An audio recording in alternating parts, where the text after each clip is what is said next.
সূরা যখন নাযিল হয়, বিশ্বনবী মুহাম্মদুর রাসূলুল্লাহ সাল্লাল্লাহু আলাইহি ওয়াসাল্লামকে যখন নবুয়ত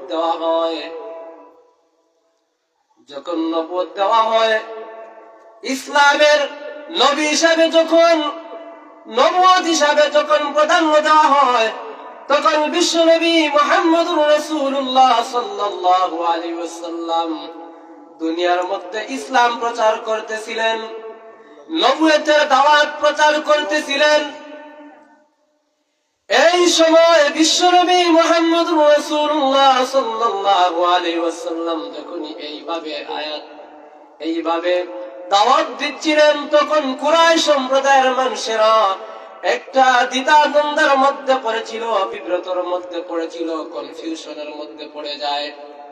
তারা হযরত মুহাম্মদুর রাসূলুল্লাহ সাল্লাল্লাহু আলাইহি সাল্লামকে নবী মানবেন কি না, এই দ্বিধার মধ্যে, এই কনফিউশনের মধ্যে পড়ে যায়।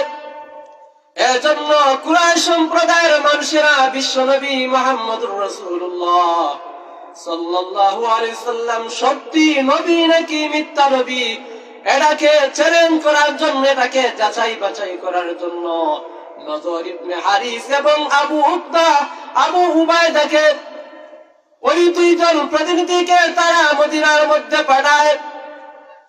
নবী যে সত্য নবী নাকি মিথ্যা নবী, এটা যাচাই বাছাই করার জন্য তারা দুইজন ব্যক্তিকে প্রতিনিধি হিসাবে মদিনার মধ্যে পাঠায়। বিশ্বনবী মুহাম্মদুর রাসূলুল্লাহ সাল্লাল্লাহু আলাইহি ওয়াসাল্লাম যে ইসলাম প্রচার করতেছিলেন, এটা সত্য নাকি মিথ্যা, তারা যাচাই করার জন্য মদিনায় যখন পাঠায়, তখন মদিনায় পাঠানোর পর নজর ইবনে হারিস, আবু উকতা ইবনে আবু কাইদ রাদিয়াল্লাহু তাআলা আনহু তখন ছিলেন তাওরাত এবং জাবুর ইনজিলের আলিম। তখন তারা এইভাবে পাঠিয়েছিলেন। আসলে যত নবী আল্লাহ পাক রব্বুল আলামিন দুনিয়ার মধ্যে পাঠিয়েছেন, সমস্ত নবী রাসূলগণ কিন্তু জন্ম থেকেই নবী রাসূল। নির্দিষ্ট সময় বয়স হওয়ার পর তাদেরকে আল্লাহ পাক রব্বুল আলামিন দায়িত্ব দেন।